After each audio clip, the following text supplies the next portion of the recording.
little baby witch named Zoe, and she wanted more than anything in the whole wide world to have a coven to call her own. And she went to pagan festivals and rituals and Wiccan ceremonies, looking around, asking, "Are you my coven?" But alas, poor little Zoe never found her coven, and she was destined to be alone and solitary the rest of her poor witchy life. Just kidding, that didn't happen. What actually happened is that Zoe eventually stopped looking for a coven, and then lo and behold, the right people came into her life and she got her very first coven. So, as you have figured out by now, today's vlog is all about covens.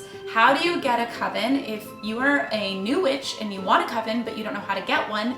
And also, what should you be looking for within a coven, and what is it actually like being in a coven? As I mentioned in my short little story, years ago when I was a baby witch, I really wanted a coven, and I wanted to have a group, a small, close-knit community / family to call my own that I could practice with. And it really is a beautiful thing. But I found that even though I met a lot of really cool people and I did end up making a lot of friends, finding those right people that I clicked with was hard.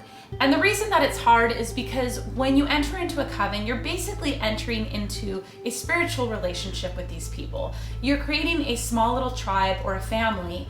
And, you know, families and tribes and relationships aren't easy. And if you're picky with whom you choose to get in a relationship with, like me, well, then that's actually a really good thing, especially when it comes to your spiritual practice. Now, I know some of you are saying, "But Zoe, I really want a coven." So this video is going to talk about, how you can begin to find that. If you really want a coven, what I would suggest that you start doing is start looking within your witchy community. Now, right now with everything going on with the pandemic, especially if you're in the US, we are very limited right now because of everything that's going on in the world. And so a really good way to start connecting is hop online and get involved with Facebook groups, Facebook communities, Instagram communities, and more, and start the conversation, the witchy conversations with people.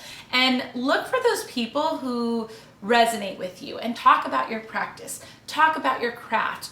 Because really the very first thing that you need to do is you need to develop a friendship. For me, it didn't go from like, I don't know you to now we're in a coven. It developed, there were stages to it.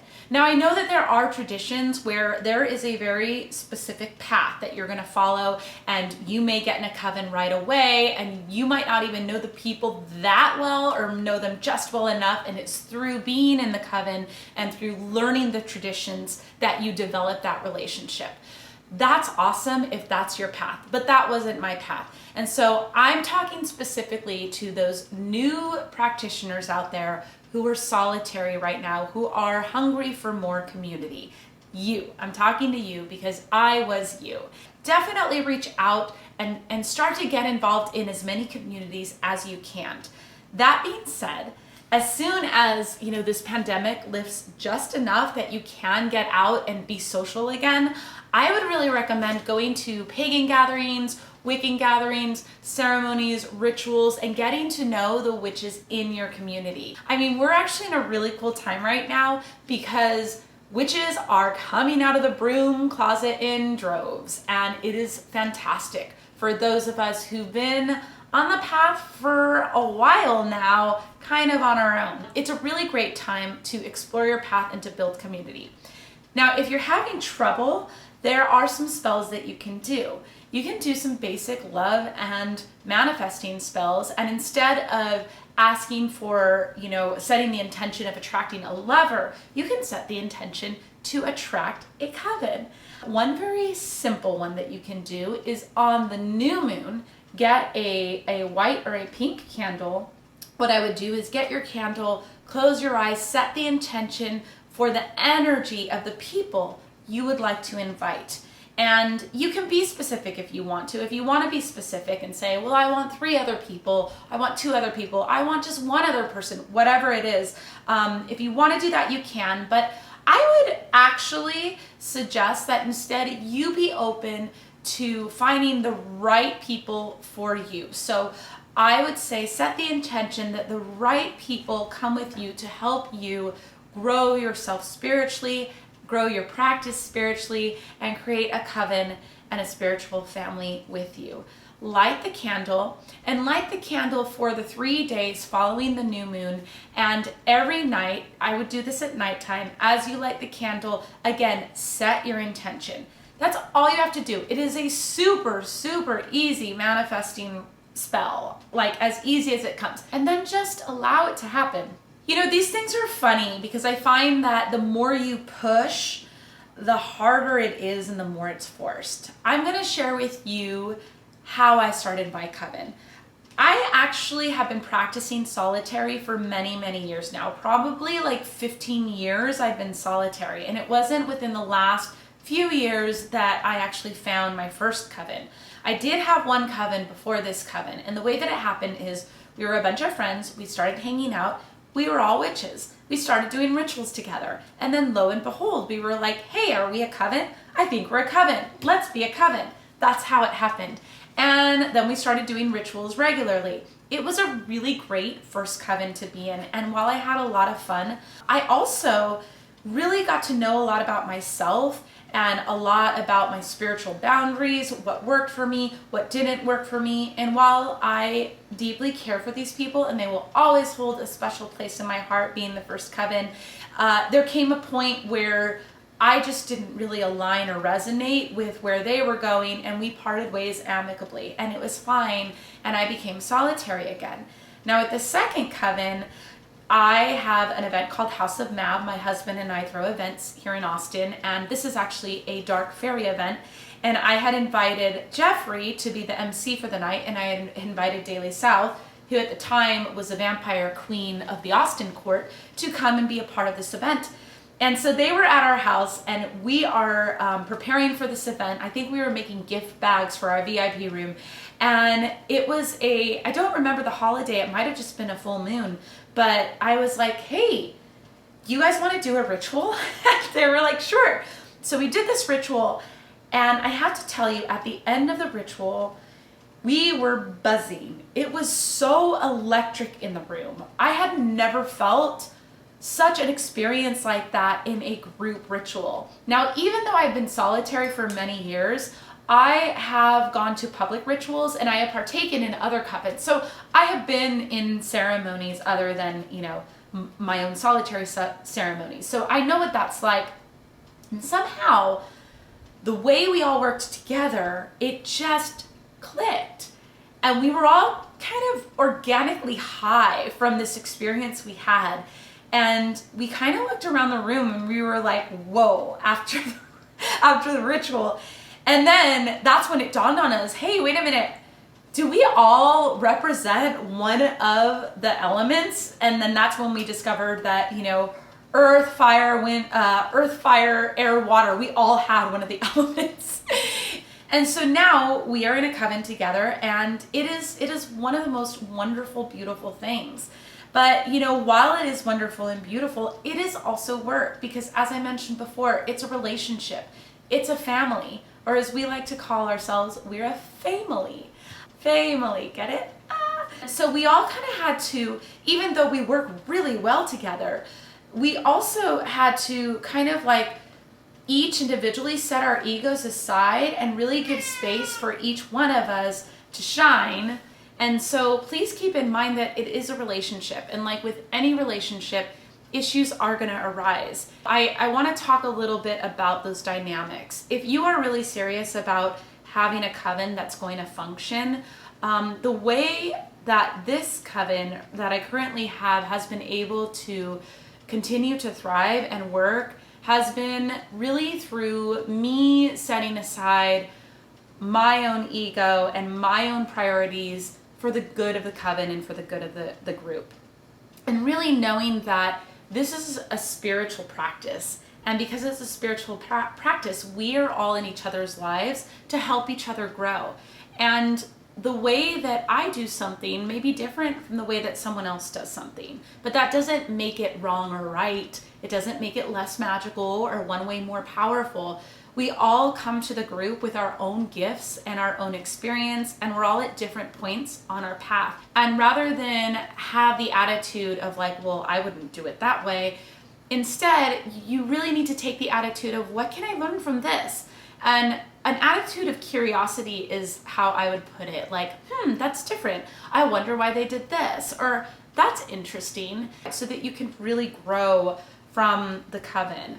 One of the things that I find in every religion and every tradition, including paganism and Wicca, this desire to be right, or this need to, say, well, this is the right way because this has been the way it's been handed down for X generations, or whatever the case. And while there is value in tradition, and there is immense value in understanding your roots and understanding where you came from, ingenuity and evolution is also valuable. Allowing things to evolve and allowing new ways and new insights and new concepts to come through is great. And a great way to experience that is through a coven, because I guarantee you, if you join a coven, you and your coven members are going to have different perspectives. And that's a wonderful thing, because that's really how you all help each other grow. The other thing that is really important when you have a coven is to maintain a sense of humor. Now, you will find, if you followed our coven on any of the social media platforms, we actually have a ridiculous sense of humor.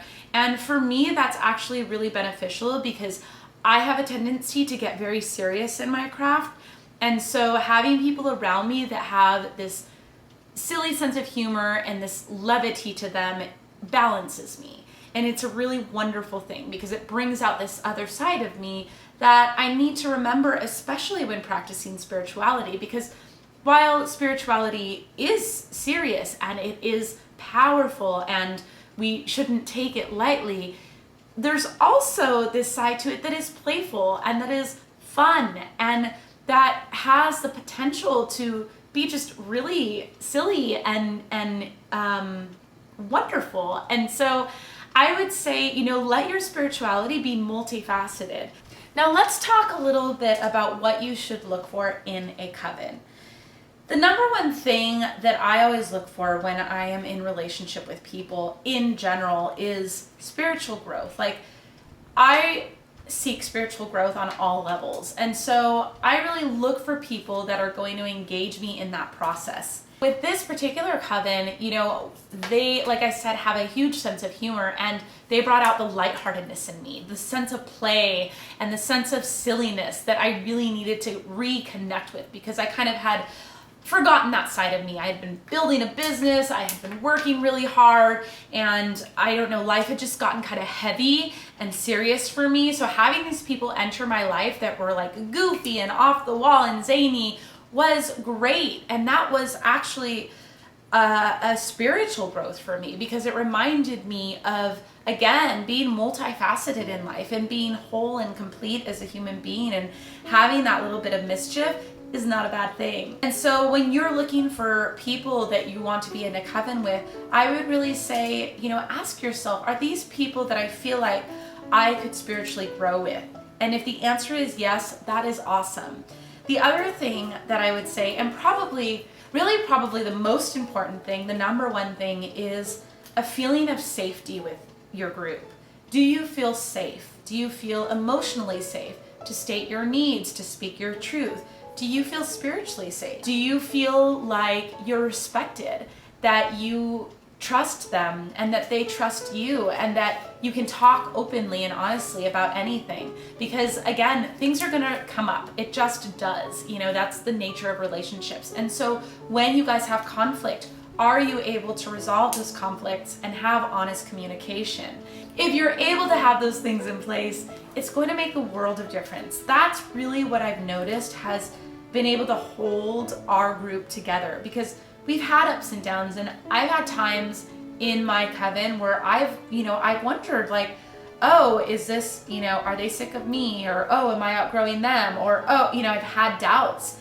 And that's normal. But what I've noticed is that every time I bring it to my coven members, I'm able to talk through it and we're able to come to a resolution that really works and where we all grow. So having a coven is beautiful. And I really hope that if you are looking for a coven, you're able to find one. That being said, I also want to say that being solitary is also really, really beautiful, especially if you're a new baby witch. I know for me, even though I really wanted a coven, being solitary was actually beneficial for me because what it did was it forced me to really get to know myself as a witch and to really get to know what my values were, what my intentions were behind becoming a witch, and really discovering who I was. If you don't find a coven, please don't despair. Know that not having a coven is not the end of the world. Being solitary has so much to offer. Now, I do continue to do rituals and spell work on my own. I also do rituals and ceremony and spell work with my husband. So I do it solitary and I do it with my husband, and then I have it with my coven. And then when we're not, in quarantine, I will attend public rituals. And so that kind of covers the full spectrum because each situation offers something different. In the beginning especially, go out and explore. Find what works for you. And if you're not finding exactly what you want, maybe consider that what you have might be exactly what you need right now. And rather than try to fight it or try to change it, instead, what if you accepted it as your path right now and embraced it and fully explored the scope of what that means for you in this moment. So that's my video on covens. I hope you liked it. If you have any questions or you want to know more information, please leave a comment. Thank you and have a wonderful day. Bye. Bye.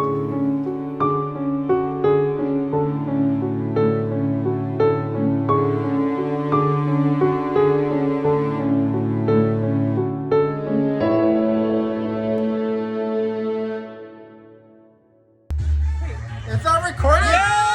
Ah, it's still not recording! Yes, it is. It's recording. Look. All right.